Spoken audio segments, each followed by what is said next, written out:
L'odeur de l'eau stagnante remontait des pierres humides, mêlées au cuir ancien et à la cendre froide. Dans cette maison au bord de l'écluse, il semblait que le temps s'était arrêté au moment exact où quelqu'un avait décidé de disparaître. Camille posa ses doigts sur la rambarde rouillée du petit balcon.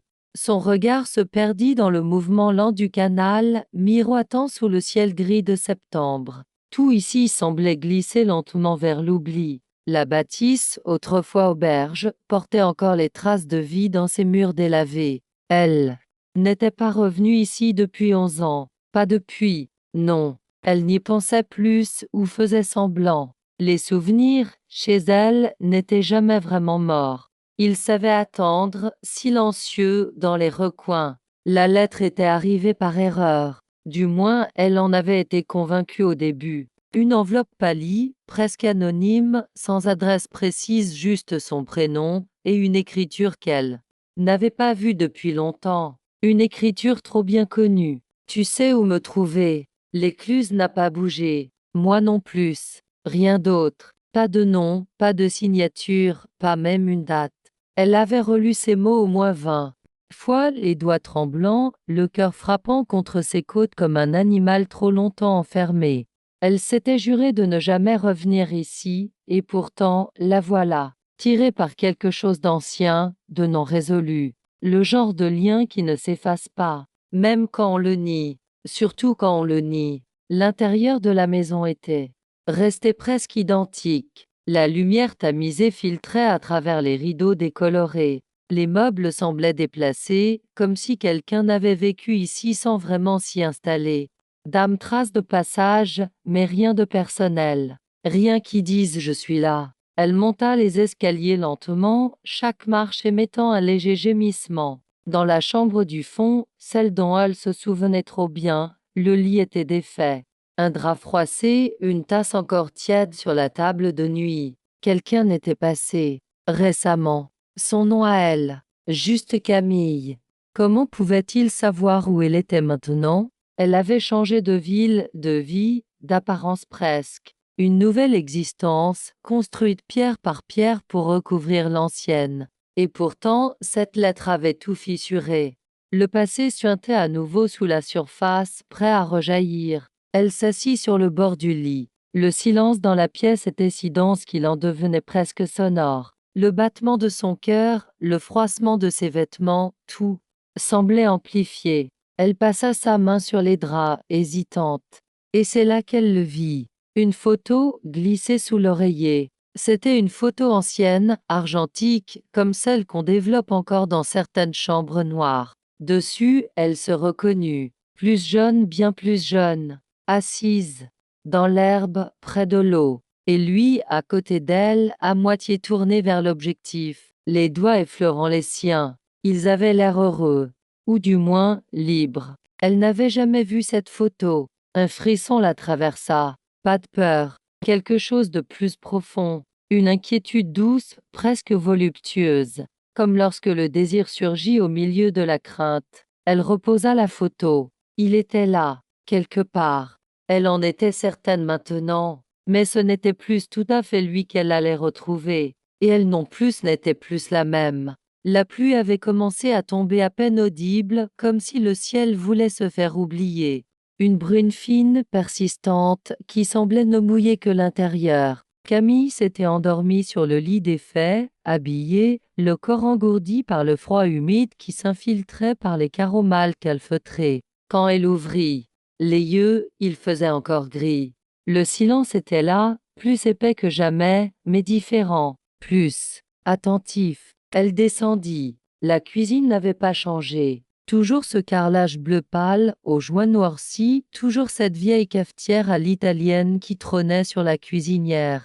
Elle la saisit, presque machinalement, cherchant dans les gestes anciens une forme de réconfort. Le métal était tiède. Quelqu'un avait fait du café. Ce matin, hier, combien de temps s'était-elle assoupie? Elle posa la cafetière sur la table et s'arrêta. Quelque chose avait changé. Une chaise n'était pas à sa place. Une trace humide sur le sol, comme l'empreinte d'un soulier. Et l'odeur pâle café, non. Une autre. Une effluve légère, presque imperceptible, mais connue. Sa peau réagit avant son esprit. Ce parfum n'était pas le sien. Elle sortit de la cuisine, traversa le salon, ouvrit la porte d'entrée. Brusquement, rien, juste le crachin sur les pierres moussues, le clapotis du canal. Mais il y avait cette sensation si forte, si viscérale qu'on l'observait, ou pire qu'on l'avait frôlée sans qu'elle s'en rende compte. Elle referma la porte. Sa main tremblait légèrement. Pas de peur, mais une autre tension, plus ancienne. Elle la sentait remonter lentement, comme une vague familière, le mélange dangereux d'inquiétude et d'excitation. C'est à cet instant qu'elle entendit le bois craquer à l'étage. Elle grimpa 2 marches à la fois, le souffle court, s'arrêtant devant la porte de la chambre du fond. Elle était entr'ouverte. Lentement, elle la poussa. Rien, mais sur le rebord de la fenêtre, une autre photo. Cette fois, elle était seule dessus, plus âgée, plus proche de maintenant, assise dans un café à Bordeaux. Elle ne se souvenait pas de ce moment, mais l'angle, la distance indiquait clairement qu'elle avait été prise à la dérobée, observée. Elle la retourna. Derrière, quelques mots, tracés à la main. Tu m'as toujours laissé t'aimer en silence. Maintenant, c'est à ton tour d'écouter. Elle s'assit, le souffle coupé. Ce n'était plus seulement une retrouvaille, c'était une mise en scène, un jeu. Mais lequel? Et pourquoi maintenant? Elle ferma les yeux. Le passé revenait, sans provenir, sans douceur. Édouard. Elle n'avait pas prononcé ce nom depuis des années. Même dans sa tête, il portait une ombre trop lourde. Leur histoire n'était jamais vraiment terminée. Ils s'étaient séparés sans bruit, comme 2 plaques de glace qui dérivent lentement. Mais ce qu'il y avait entre eux n'avait jamais disparu, seulement enfoui. Il avait ce pouvoir-là, celui d'entrer dans les silences, de creuser les absences, de rendre le manque désirable et dangereux. Elle se leva. Elle devait savoir. Revenir ici n'était pas une erreur, c'était peut-être un piège, mais c'était aussi une chance. Une dernière. Sur la table de nuit, elle remarqua une clé, ancienne, en fer, et une note, cabane des roseaux, là où tout a commencé. Son cœur accéléra. La cabane, un endroit qu'ils avaient partagé, autrefois caché parmi les hautes herbes du bord de l'écluse. Un lieu presque secret, presque sacré. Elle enfila son manteau, attrapa la clé et sortit sous la pluie. Chaque pas la ramenait en arrière. Chaque bruit de ses bottes sur la boue était un battement de mémoire. Quand elle atteignit la cabane, l'eau du canal était haute. Les roseaux dansaient sous le vent. La porte en bois grinça lorsqu'elle tourna la clé. L'intérieur était intact. 2 chaises, une lampe à pétrole, une couverture posée sur un banc. Et sur le mur du fond, clouée maladroitement, une série de polaroïdes. D'elle, de lui, de lieux qu'ils avaient aimés. Mais il y avait aussi une photo récente. Elle, endormie sur le lit de la maison, prise probablement cette nuit. Elle chancela légèrement. Il était là, tout près. Il la regardait, peut-être même en cet instant. Et au lieu de la peur, elle sentit une chaleur étrange l'envahir, un frisson, dans sa nuque, comme si elle était attendue et désirée. Le craquement d'une branche derrière elle. Camille se retourna brusquement, les muscles tendus, le cœur lancé comme un métronome fou. Mais il n'y avait personne. Juste la pluie et le silence, toujours aussi complices. Elle resta un moment, là, dans l'encadrement de la porte de la cabane, à scruter les hautes herbes, le souffle suspendu. Ce qu'elle ressentait n'avait pas de nom clair. Ce n'était pas de la peur, ni tout à fait du désir. C'était ce vertige entre les deux, cet espace trouble que seul Édouard avait toujours su convoquer. Elle connaissait son esprit. Il ne ferait rien sans intention. Chaque geste, chaque mot était une pièce sur un échiquier invisible. Il ne s'agissait pas simplement de la revoir. C'était plus vaste, plus calculé, et terriblement personnel. Elle retourna à la maison sans se presser, laissant la pluie lui coller les cheveux au front. Une part d'elle ne voulait pas précipiter les choses. Elle avait envie de sentir la tension se déployer lentement comme une corde comptant à la limite de la rupture. Dans le salon, elle alluma le feu. Les flammes léchèrent les bûches humides avec une lenteur presque érotique. Elle retira son manteau, s'assit sur le canapé, et ferma les yeux. Dame Souvenir se mirent à couler doucement en elle, comme un vin noir qu'on n'a pas bu depuis des années. Elle revoyait leurs mains dans l'obscurité. Ses mots à lui, toujours trop près de sa peau. Le poids de ses silences. Ce regard intense qu'il posait sur elle, comme s'il devinait ce qu'elle n'osait même pas penser. Il n'était jamais doux, jamais simple. Mais il avait cette façon de la voir que personne d'autre n'avait jamais eue. Et c'était précisément ce qu'elle fuyait. Elle se leva, tendue, agacée de sentir à quel point il prenait déjà toute la place, alors qu'il n'était même pas là. Elle monta à l'étage, ouvrit un placard. Un carnet tomba à ses pieds. Elle se baissa. C'était son carnet à lui, noir, rigide. Elle l'avait vu des années plus tôt. Il n'en parlait jamais. Il écrivait dedans sans explication. Elle n'avait jamais osé le lire. Mais là, elle l'ouvrit. À l'intérieur, pas des notes, pas des pensées, juste des fragments, d'âmes morceaux d'elle. Phrases qu'elle avait dites, gestes qu'elle avait faits, instants précis décrits avec une minutie presque clinique. Et entre les lignes, une voix sourde, une admiration, une obsession, une douleur aussi. Elle marche comme si le sol allait se briser sous ses pieds, mais c'est elle qui fit surtout. Elle ne me regarde jamais vraiment. Elle regarde au travers. Je la perds chaque jour un peu plus. Alors je l'écris pour la retenir. Elle ferma le carnet, tremblante. Cette intensité, elle l'avait oubliée. Non, elle l'avait enterrée. Mais elle était là, intacte, comme une braise sous la cendre. Et, alors qu'elle redescendait, quelque chose changea. La lumière, une lueur dans la cuisine. Elle s'en approcha, chaque pas plus lent que le précédent.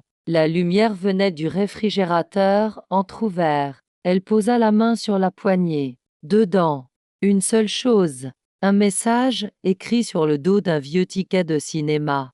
Tu es déjà à l'intérieur. Je n'ai jamais su en sortir. Elle le serra dans sa main. Elle sentit ses jambes céder légèrement sous elle. Ce n'était pas juste une mise en scène. C'était une confession, une implosion. Il n'était pas en train de jouer. Il la ramenait dans un labyrinthe dont ils avaient jeté ensemble la clé. Et elle n'était pas sûre de vouloir en sortir. La nuit tomba sans prévenir. Une nuit lourde, sans étoiles, où même la lune semblait se cacher. Camille resta debout longtemps, sans allumer de lumière, à regarder le feu mourir dans la cheminée.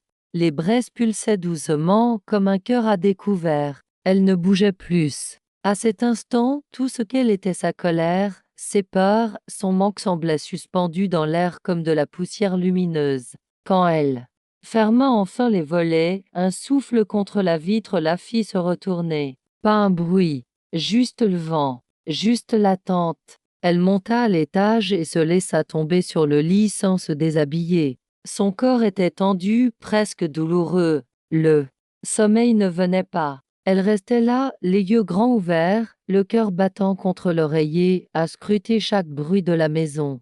Et puis, sans comprendre comment, elle finit par s'assoupir. Elle rêva, ou crut rêver. Une main effleurait sa nuque. Une voix disait son prénom à voix basse, si basse qu'elle ne savait plus si c'était dans sa tête ou contre sa peau.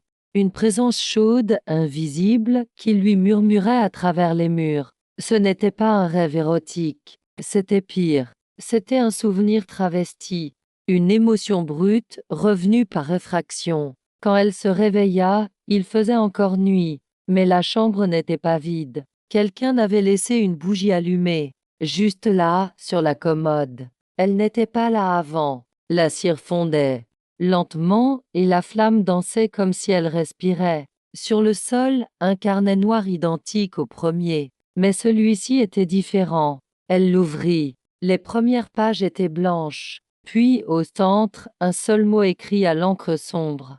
Toi. En dessous, des dessins. D'âme croquis rapide, nerveux. Son visage, son profil, sa nuque, ses mains. D'âme page entière d'elle, captée dans des angles qu'elle ne connaissait pas. Il l'avait observée, encore, récemment. Et pas seulement avec des yeux, avec autre chose. Quelque chose de plus profond, presque douloureux. Mais pourquoi? Ce retour maintenant, elle descendit dans la cuisine. Le feu s'était éteint. Elle se fit un thé, les mains encore glacées. Une question tournait sans relâche dans sa tête. S'il voulait qu'elle le voie, pourquoi se cacher? Et s'il ne voulait pas? Pourquoi ces messages, ces photos, cette présence rampante dans chaque pièce? C'est alors qu'elle vit le miroir. Il était brisé. Elle s'approcha. Une fissure nette, comme une blessure droite et volontaire. Sur le bord, un mot écrit au rouge à lèvres, je te vois toujours. Le message avait été écrit récemment.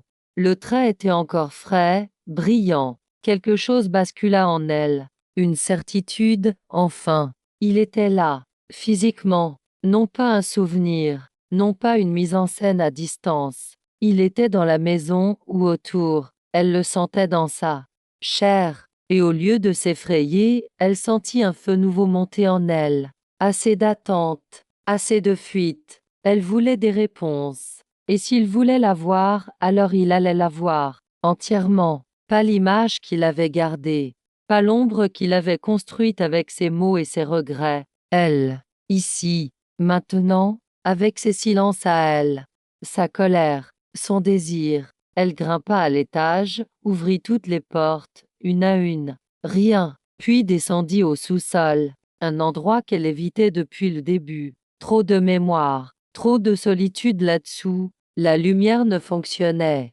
pas. Elle prit la bougie. L'humidité lui monta au visage comme un gant froid. L'escalier craquait sous ses pas. Et là, dans le renfoncement derrière la chaudière, elle vit enfin ce qu'elle redoutait. Un matelas, une bouteille d'eau, un carnet. Quelqu'un vivait là, ou s'y cachait. Elle s'approcha du carnet. La première page portait une date récente et une phrase. Je suis redevenu l'enfant que tu as laissé.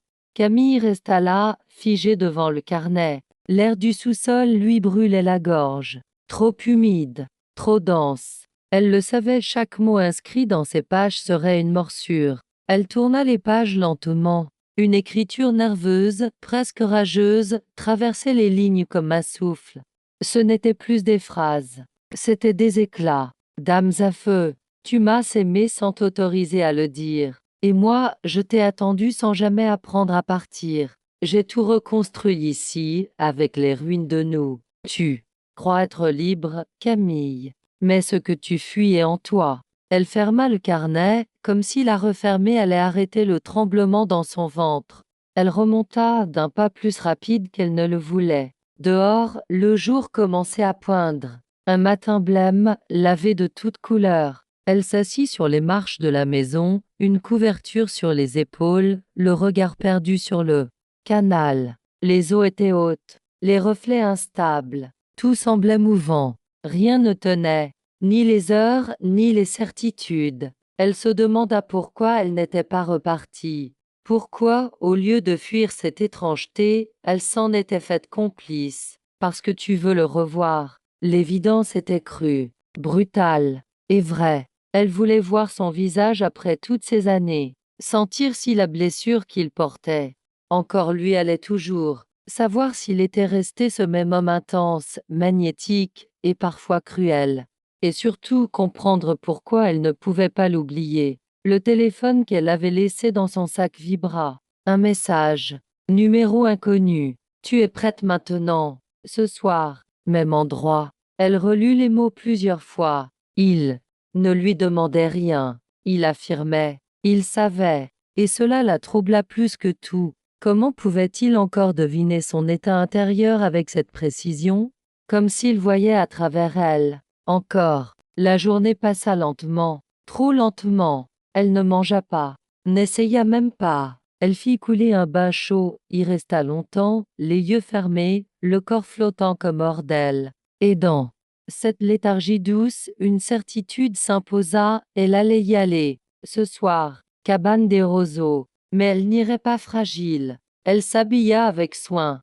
Une robe noire, simple, sans bijoux. Les cheveux attachés, un manteau long. Rien d'excessif. Mais dans le miroir, elle vit autre chose, une femme qui savait ce qu'elle risquait et qui allait quand même. Le crépuscule tomba d'un seul trait. Elle sortit, marcha sans lampe, guidée par la mémoire. Le vent soulevait les herbes hautes, chuchotait entre les arbres. Une atmosphère de seuil, comme si le monde retenait son souffle. La cabane était là, fermée, mais elle n'était pas seule. Il était debout, à quelques mètres. Il n'avait pas bougé en 11 ans. C'était la première pensée absurde qui lui traversa l'esprit. Même silhouette, même façon de la regarder, mais plus mince, plus usée. Une pâleur dans le regard, une absence de lumière, comme s'il avait passé tout ce temps dans une autre dimension. Il ne parla pas, ne s'approcha pas, et pourtant, elle sentit son propre corps réagir. Une tension étrange, presque physique, naissait dans le silence entre eux. Elle fit un pas, il ne bougea pas. Elle murmura, sans le regarder directement. Pourquoi maintenant? Sa voix la surprit elle-même. Elle tremblait à peine. Mais ce qu'elle contenait était immense. Il tourna enfin légèrement la tête, comme si le vent lui portait ces mots. Et il dit simplement, parce que j'ai cessé de vouloir te faire venir. Et c'est là que tu es revenu. Elle ferma les yeux. C'était exactement ce qu'il aurait pu dire. C'était terrible et beau. Il ouvrit la porte de la cabane. Elle entra. À l'intérieur, une seule lampe, une couverture, une bouteille de vin déjà ouverte, et sur les murs, toutes les photos qu'il avait gardées d'elle, de lieux, de détails. Elle s'assit, lui aussi. Il ne bougea toujours pas. Il la regardait, et elle sentit la vérité. Ils étaient deux bêtes en observation, deux cœurs affamés, deux mémoires qui se testaient, et au fond d'elle, quelque chose céda. Pas une défense, pas une peur, mais une attente, ancienne, profonde. La tension ne disparut pas. Elle devint autre chose, un pacte. La cabane était chaude malgré l'humidité. Le bois ancien respirait autour d'eux. Rien ne bougeait, hormis la lumière vacillante de la lampe. Édouard était toujours là, à quelques pas d'elle, comme s'il pesait chaque seconde, chaque mouvement. Il n'avait rien dit de plus. Et elle n'avait pas posé de questions. Il y avait dans cette retenue quelque chose de plus puissant que n'importe quel aveu, comme deux forces égales qui se jaugeaient, patientes. Camille attrapa la bouteille de vin et se servit un verre. Lentement, délibérément, elle en but une gorgée, les yeux posés sur lui.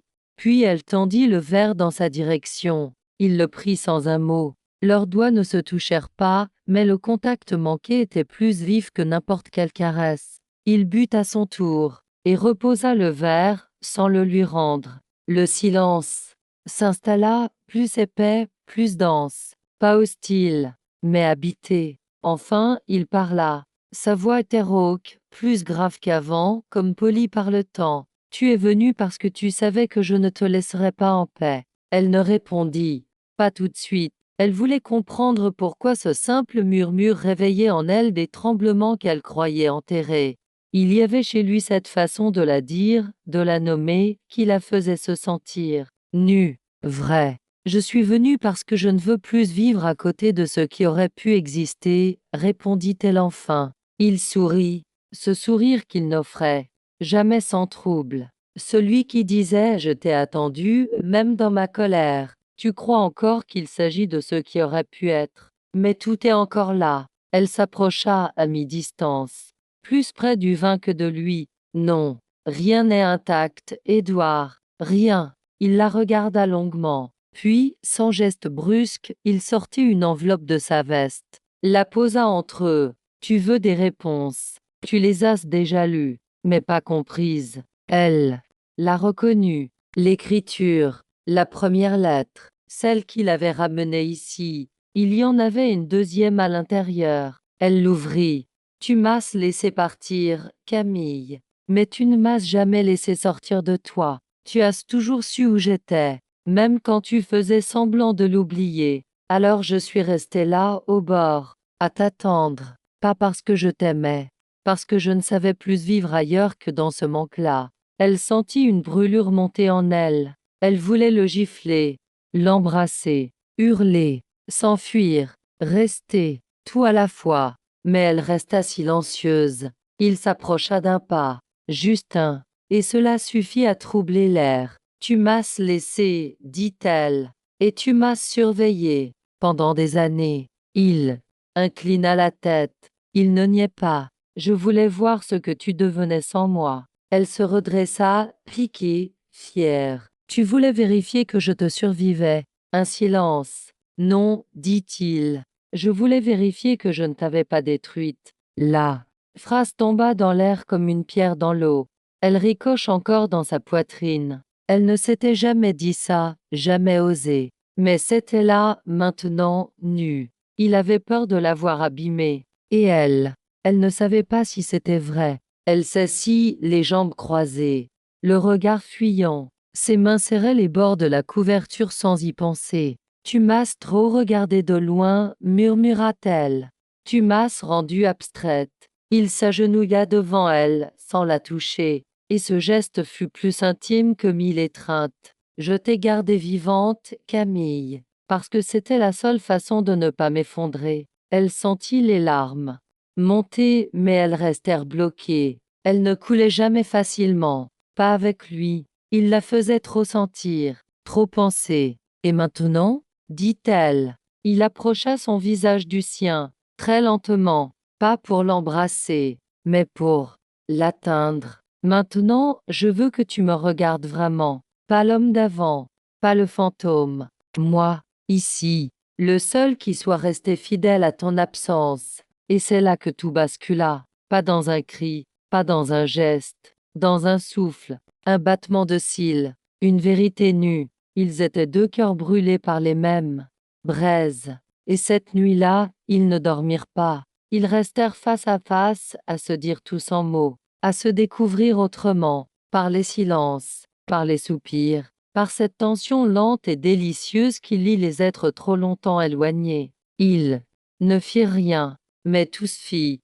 Le matin s'insinua doucement par les interstices de la cabane. Un matin pâle, irréel, où chaque chose semblait hésiter à reprendre sa place. Camille ouvrit les yeux avant lui. Édouard dormait contre la paroi de bois, tête légèrement penchée, respiration lente. Elle resta à l'observer quelques instants, sans tendresse excessive, sans nostalgie. Ce n'était pas de l'amour doux qu'ils avaient partagé.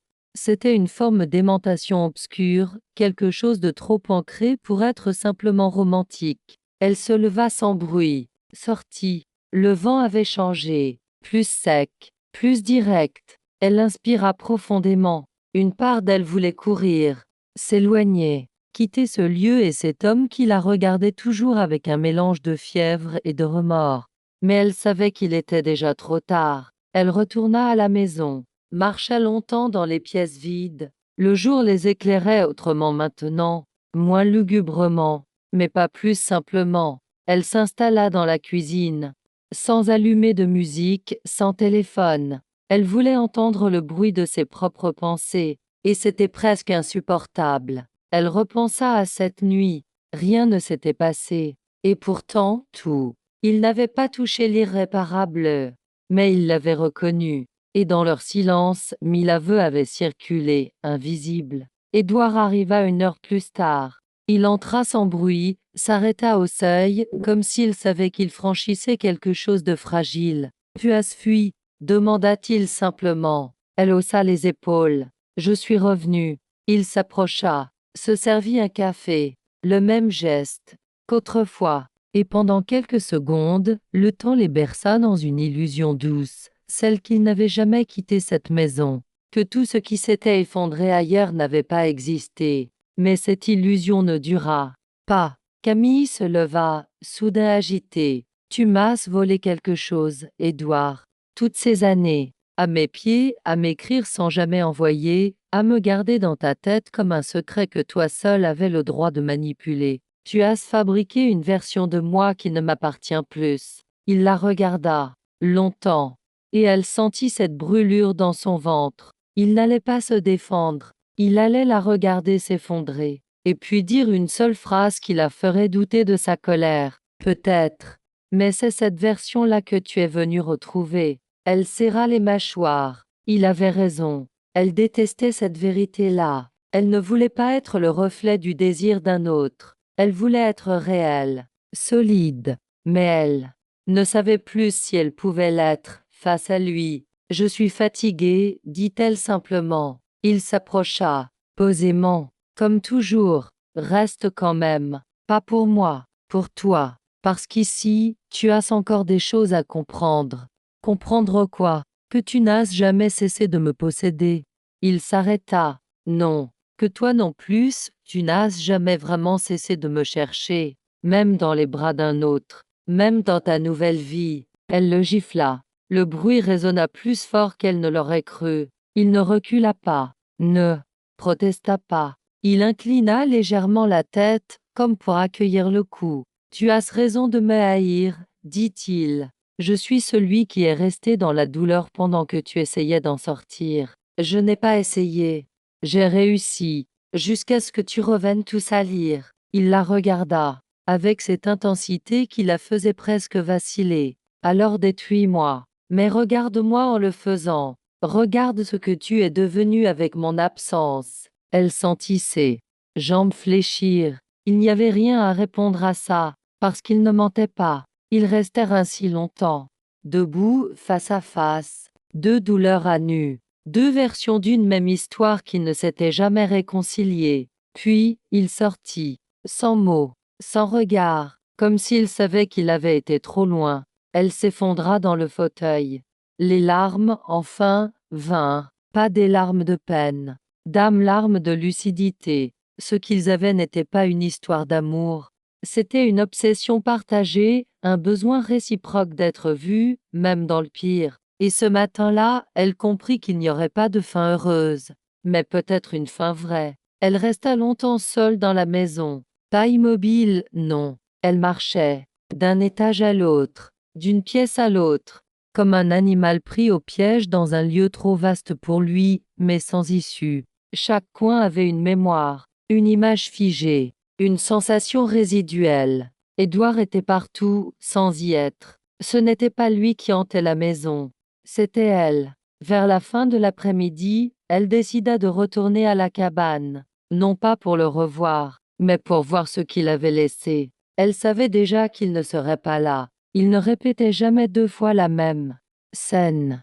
Ce n'était pas son style. Il préparait, il effleurait, il disparaissait. Le vent avait forci. Les arbres chantaient avec une voix grave, presque douloureuse. La cabane était vide, mais il avait laissé quelque chose. Sur le sol, soigneusement déposé, un paquet enroulé dans un foulard noir. Elle l'ouvrit avec lenteur, comme si chaque pli pouvait contenir un piège.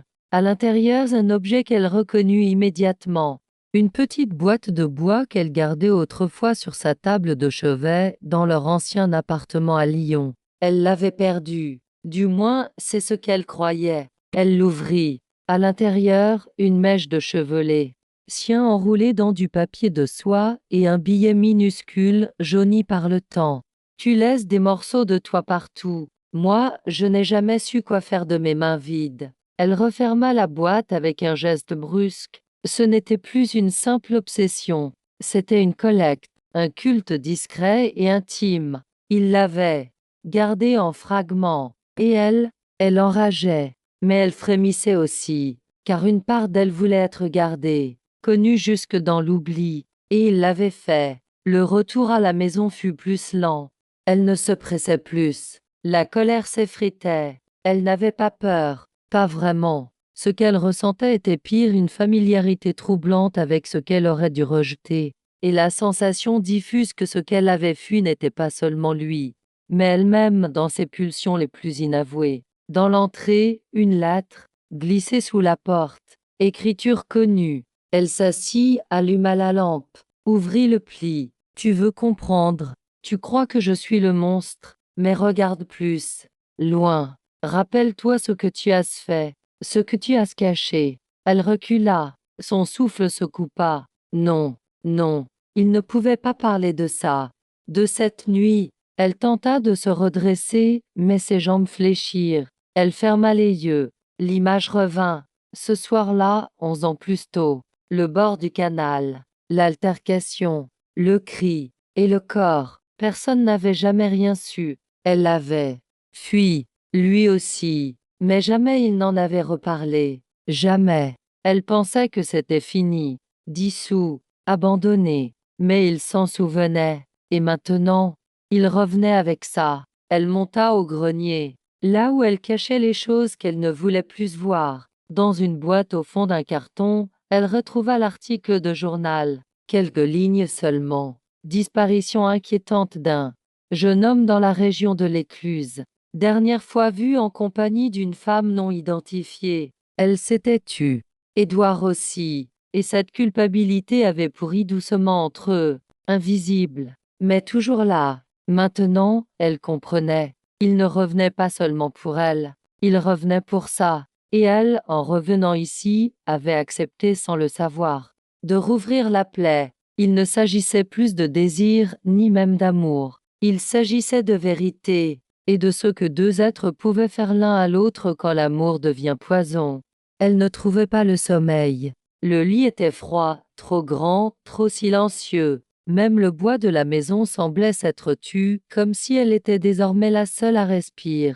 L'absence d'Édouard ne se mesurait pas en mètres, mais en intensité, comme si quelque chose d'essentiel manquait à l'air. Elle se leva, pieds nus, enroula un châle autour de ses épaules, pas pour se réchauffer, pour se couvrir de quelque chose qui ne vienne pas de lui. Elle sortit sans bruit. La nuit était dense, opaque, pas noire, mais pleine, saturée de brume et d'humidité. Chaque pas vers l'écluse résonnait à l'intérieur d'elle. Elle ne savait pas pourquoi elle y allait. Peut-être pour faire face, peut-être pour dire au revoir à un endroit, avant de dire adieu à un homme. La rive était comme elle s'en souvenait, mousseuse, incertaine, en équilibre fragile entre terre et eau. Elle s'assit là où, autrefois, ils avaient partagé leur première nuit. Pas d'étreinte, juste des confidences, le genre qui déshabille plus que le corps. Elle ferma les yeux, et ce fut alors qu'elle entendit un pas, un seul. Elle se figea. Tu savais que je viendrais, murmura une voix basse derrière elle. Elle ne se retourna pas. Ce n'était pas de la peur, c'était autre chose, un respect instinctif pour ce moment. Je ne t'attendais pas, répondit-elle, mais je ne suis pas surprise. Il s'approcha, s'assit à côté d'elle, à distance. C'est ici que je t'ai vraiment connue, dit-il. Pas dans ton lit, pas dans la cabane. Ici, quand tu m'as parlé de ton père, de ta colère contre le monde, de ton besoin de disparaître sans bruit. Elle sourit douloureusement. J'avais 22 ans. Je croyais que dire la vérité suffisait.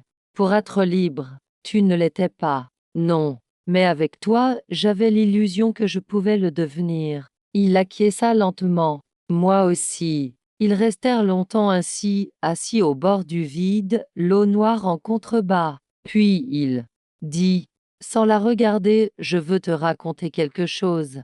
Elle tourna lentement la tête vers lui. Quoi? Cette nuit-là, quand on a fui, tu ne t'en souviens peut-être pas, mais tu m'as dit une phrase que je n'ai jamais oubliée. Elle fronça les sourcils.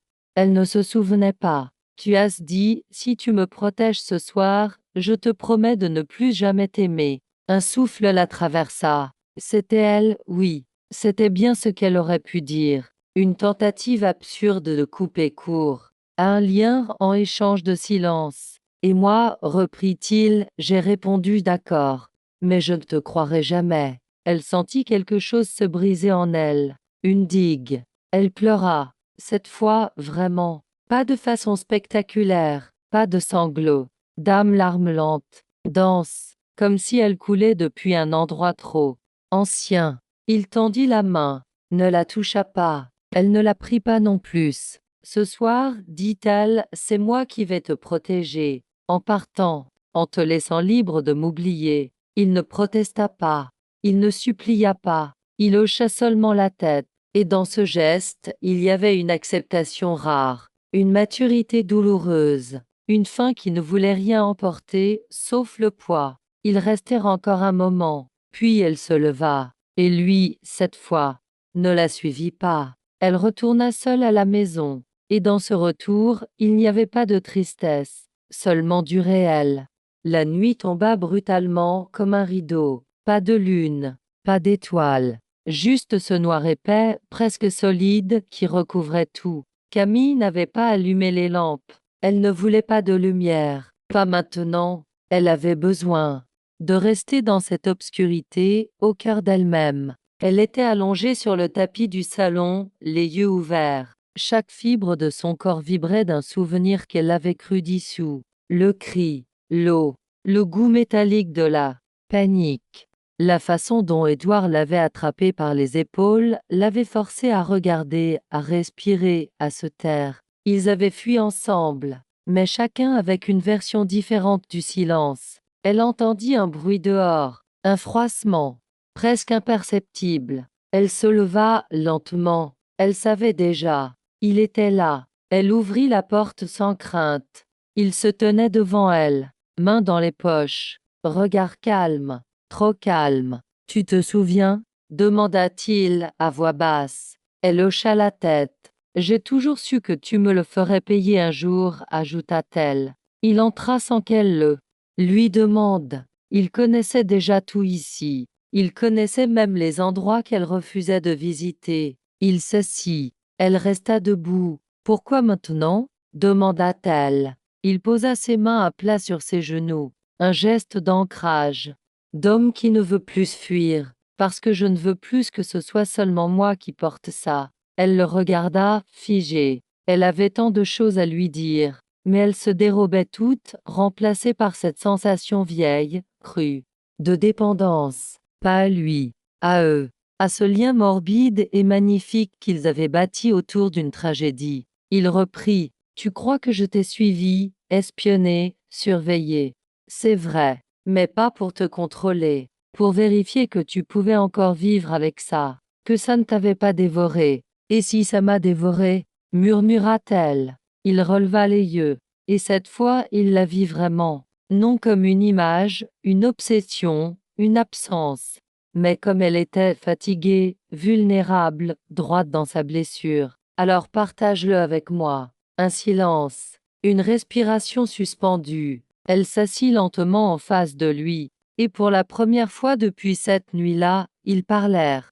Pas longtemps, pas en détail, mais avec les mots justes, les phrases qu'on n'ose pas dire et qui, une fois prononcées, sur les murs du mensonge. Elle lui dit qu'elle avait cru mourir ce soir-là, non à cause de l'homme disparu, mais à cause de ce qu'elle avait vu en elle. Il lui dit qu'il avait choisi le silence non par peur, mais par amour, parce qu'il pensait la protéger. Elle éclata de rire, un rire nerveux, brisé. Tu crois que c'était de l'amour? C'était du contrôle, de la possession, du vertige.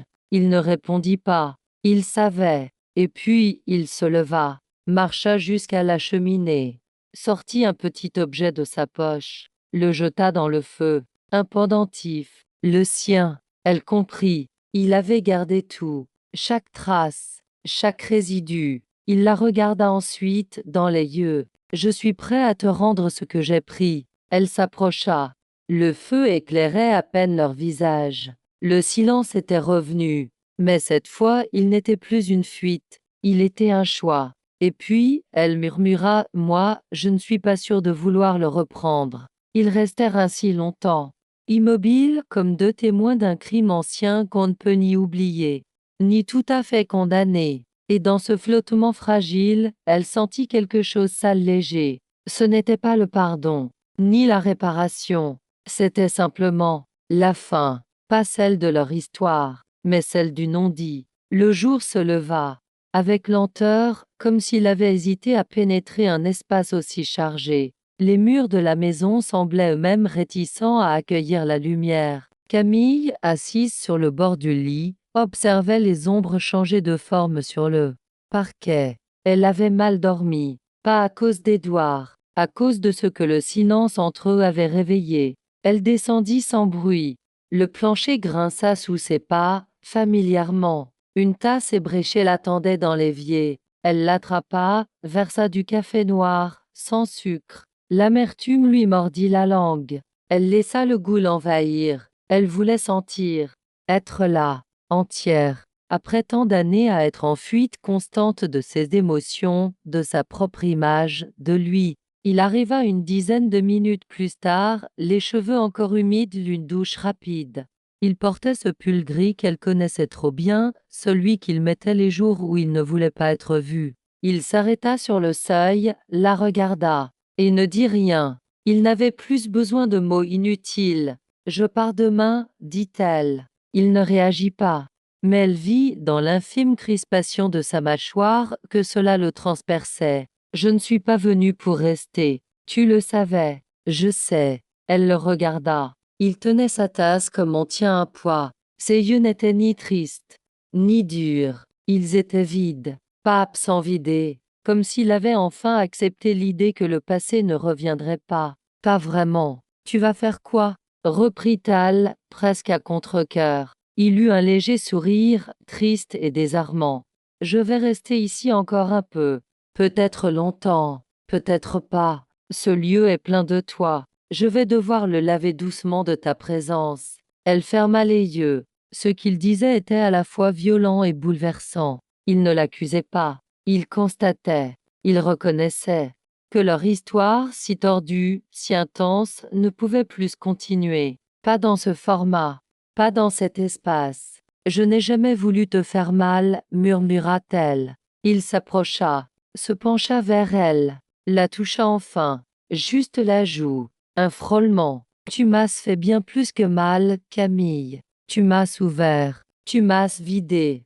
Tu m'as reconstruit. Et puis tu m'as oublié. Elle le regarda, et sentit une larme unique couler sur sa joue. Il la recueillit du bout des doigts, puis recula. Juste un pas, mais il était décisif. Ils passèrent la journée ensemble, mais sans se parler. Ils nettoyèrent la maison. Ils rangèrent des souvenirs. Ils ouvrirent des boîtes qu'ils n'avaient jamais osé ouvrir. Dans l'une, ils retrouvèrent un foulard qu'elle avait oublié et qu'il avait soigneusement conservé. Elle le reprit, pas pour le garder, pour l'enterrer ailleurs loin de lui. Dans la fin d'après-midi, ils sortirent, marchèrent jusqu'à l'écluse. Le ciel était bas, gris-argent, l'eau immobile, comme eux. Il lui montra un banc ancien, bancal. Il s'y assit, elle aussi. Tu sais, dit-il, j'ai longtemps cru que tu reviendrais un jour, me supplier de te pardonner. Et puis j'ai compris que c'était moi qui attendais de me pardonner moi-même. Est-ce ce que tu y es arrivé? Non. Mais maintenant, je sais que je dois arrêter d'attendre. Un silence, long, étouffant. Puis elle parla. Cette nuit-là, celle où tout a basculé, j'ai cru que c'était toi qui avais agi, et j'ai eu peur de toi. Pendant des années, il tourna lentement la tête vers elle. Ce n'était pas moi, je sais. Et elle le regarda. Enfin, en face. C'était moi. La vérité suspendue, exposée dans toute sa nudité. Il ne réagit pas immédiatement. Il cligna des yeux 2 fois. Puis son visage se détendit. Il ne souriait pas, mais il était soulagé. Pas parce qu'il échappait à une faute, mais parce qu'elle s'autorisait enfin à dire « Je n'ai rien fait », continua-t-elle. « J'ai vu, j'ai figé, il est tombé, et j'ai fui. Et toi, tu m'as suivi. » Il acquiesça lentement, parce que je ne pouvais pas te laisser seule avec ça. Elle lui prit la main. Le contact était froid, mais solide. Je vais tout raconter, quand je partirai, à la police, tout, même si on me juge, même s'il ne retrouve rien. Je veux juste ne plus le porter. Il serra ses doigts. Je te crois. Et pour la première fois, depuis des années, elle sentit que l'histoire n'allait pas les détruire. Ils rentrèrent à la nuit tombée, préparèrent un repas simple, mangèrent sans bruit, puis elle alla se coucher, seule, dans la chambre du fond. Il ne monta pas. Au matin, elle descendit. Il était déjà parti. Sur la table, une lettre. Tu es libre maintenant, et moi aussi. Ce que nous étions ne peut plus vivre dans ce monde. Mais je garderai toujours cette version de nous, quelque part, intacte. Va, et ne te retourne pas. Je te regarde une dernière fois sans te suivre. Elle plia la lettre, ne pleura pas. Elle sortit. La voiture l'attendait. Les routes étaient vides. Le ciel clair. Elle roula lentement. Le paysage défilait. Et dans le rétroviseur, elle vit s'éloigner l'écluse, la maison, la cabane. Mais pas lui, car il était déjà sorti d'elle. Enfin, et dans ce vide nouveau, elle sentit la possibilité de recommencer, pas sans douleur, mais avec vérité.